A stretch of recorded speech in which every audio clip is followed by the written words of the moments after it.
हाँ मांगे के होके मांग जाके शिव जी से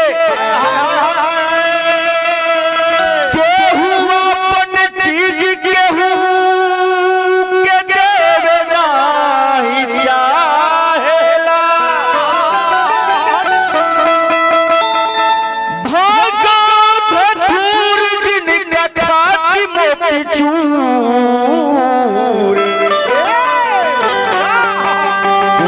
कतहु सहूर लोग जान के भूला।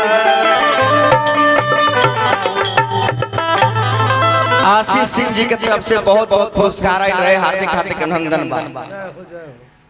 तो हमारा भोले बाबा के तीनों लोक में हाला, तो हमारा भोले बाबा के तीनों लोक में हाला कि नाम जे कर डमरू वाला। जय हो बाबा।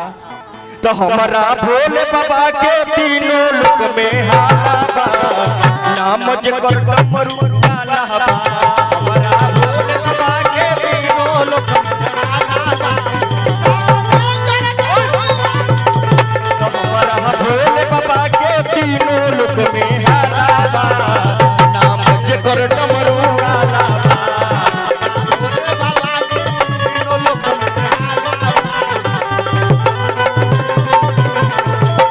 शिव शंकर दानी, एहो शिव शंकर दानी, एहो शिव शंकर दानी, एहो शिव शंकर। हर हर महादेव।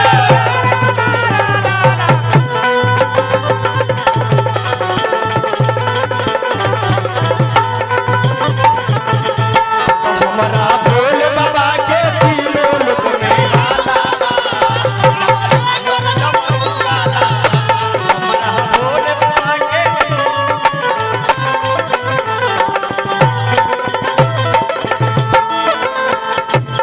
आजकल अगर केहू लड़का के अगर बियाह होता तो 2 महीना पहले ही से रोज ब्यूटी पार्लर में जाके मेकअप करवाता, लेकिन शंकर भगवान के जब बियाह होत रहे तो उनकर श्रृंगार एसनो पाउडर से ना होत रहे, उनकर श्रृंगार स्मशान घाट के राख से होत रहे। आओ का केहू न भौंकी कोहे, केहू मतवाला, केहू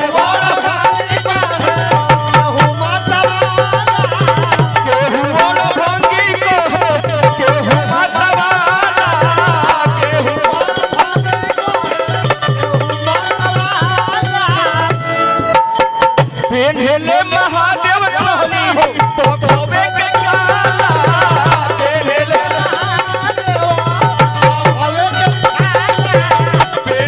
महादेव कहली तो खोबे के काला, पेन्हले तो खाली भोंगिए, तो खाली भोंगिए भखुरा के लेवाला कर डमरू वाला। अरे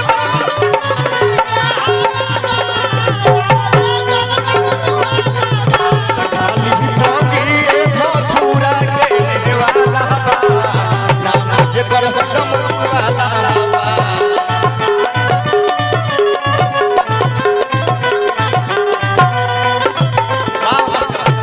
भोले बाबा से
अभी एगो बड़ा हमनी के तीर्थ प्रयागराज कुंभ चलल जेकरा में लोग प्रयागराज कुंभ में जाके नहाई। हाँ जी नहाई लोग कम फोटो लोग जाके खिंचौल जेकरा में हमर टीम लोग बाने।